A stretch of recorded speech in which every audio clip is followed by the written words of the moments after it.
இன்றைக்கி நம்ம சேனலில் கிச்சடி எப்படி செய்யறதா ஃப்ரெண்ட்ஸ் பார்க்க போகிறோம். வாங்க வீடியோக்குள்ளே போகலாம். இதுக்கு தேவையான இன்க்ரீடியன்ட்ஸ் என்னென்னு பார்க்கலாம். எண்ணெய் 6 டீஸ்பூன், கடுகு தேவையான அளவு, கடலைப்பருப்பு உளுந்தம்பருப்பு தேவையான அளவு, கருவேப்பிலை 2 பச்சை மிளகா கட் பண்ணி எடுத்திருக்கேன், ஒரு பெரிய வெங்காயம் நறுக்கி வச்சுருக்கேன், 2 தக்காளி பொடி பொடியாக கட் பண்ணி வச்சுருக்கேன், மல்லித்தழை தேவையான அளவு, மிளகாய்த்தூள் 1/2 டேபிள் ஸ்பூன், மஞ்சத்தூள் 1/4 டேபிள் ஸ்பூன். இப்போ ரவை பார்த்திங்கன்னா நான் 150 கிராம் ரவை எடுத்திருக்கேன், வெள்ளை ரவை. சேமியா பார்த்திங்கன்னா 50 கிராம் சேமியா எடுத்திருக்கேன். நெய் தேவையான அளவு, உப்பு தேவையான அளவு. இப்போது ஒரு பாத்திரத்தில் 2 டீஸ்பூன் எண்ணெய் ஆட் பண்ணிக்கலாம். இதில் நம்ம எடுத்து வச்சுருக்கிற 150 கிராம் வெள்ளை ரவையை ஆட் பண்ணிக்கலாம். இது கொஞ்சம் லைட்டாக வறுபடணும்.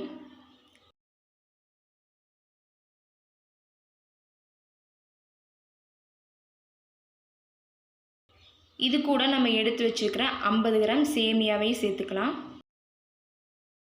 சேமியாவை ரவையையும் வறுத்து நீங்கள் கிச்சடி பண்ணிங்க அப்படின்னா நல்லாயிருக்கும் ஃப்ரெண்ட்ஸ். இப்போ பார்த்தீங்கன்னா கொஞ்சம் நேரம் வறுத்தாச்சு. இப்போ இதை இன்னொரு தட்டில் மாற்றிடலாம், அது கொஞ்சம் நேரம் ஆறட்டும்.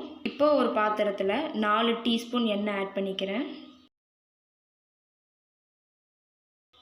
எண்ணெய் சூடான உடனே தேவையான அளவு கடுகு போட்டுக்கோங்க. கடுகு நல்லா பொரியட்டும்.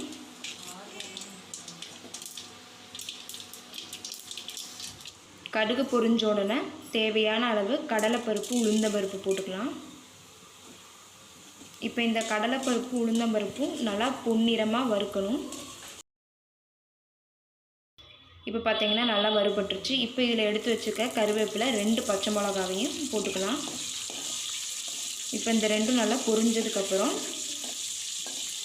நாம் அரிஞ்சு வச்சுருக்கிற ஒரு பெரிய வெங்காயத்தை போட்டுக்கலாம்.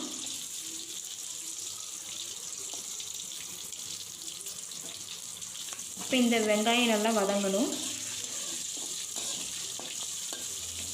ஒரு 2 to 3 நிமிஷம் வெங்காயம் நல்லா வதக்க விடுங்க. இப்போ பார்த்தீங்கன்னா வெங்காயம் நல்லா வதங்கி வந்துடுச்சு. இது கூட நம்ம எடுத்து வச்சுருக்கிற 2 தக்காளியை போட்டுக்கலாம். இப்போ தக்காளியும் வெங்காயமும் நல்லா வதங்கட்டும். இது கூட நம்ம வாஷ் பண்ணி எடுத்து வச்சுருக்கிற மல்லித்தழையை ஆட் பண்ணிக்கலாம். இப்போ நல்லா மிக்ஸ் பண்ணி விடுங்க.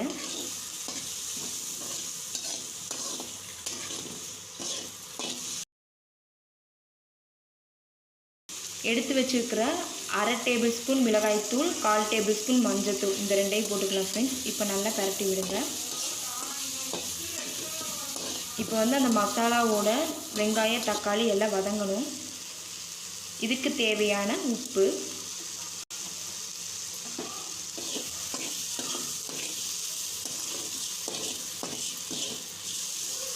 இப்போ தக்காளி வெங்காயமும் நல்லா வதங்கி வர்ற வரையும் கொஞ்சம் நேரம் விடுங்க. இப்போ நல்லா வதங்கி வந்துடுச்சு.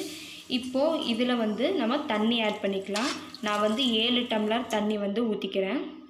அப்போ தான் ரவைக்கும் சேமியாவுக்கும் கரெக்டாக இருக்கும். இப்போ இதுக்கு தேவையான அளவு உப்பு. நீங்கள் தண்ணி ரொம்ப கம்மியாக ஊற்றிட்டீங்க அப்படின்னா கல் மாதிரி ஆயிரும். தண்ணி கிச்சடிக்கு அதிகமாக ஊற்றினா தான் நல்லா வரும். இப்போ பாருங்கள், தண்ணி நல்லா கொதிச்சிருச்சு. இப்போ நம்ம ஆல்ரெடி வறுத்து வச்சுருக்கிற ரவையும் சேமியாவையும் கொட்டிடலாம். கொட்டை அப்படியே கிண்டிக்கிட்டே இருக்கணும், இல்லைன்னா அது கட்டியாயிரும். இப்போ பாருங்கள், தண்ணி கொஞ்சம் வத்திருச்சு. சிம்மில் வச்சுருங்க கேஸை.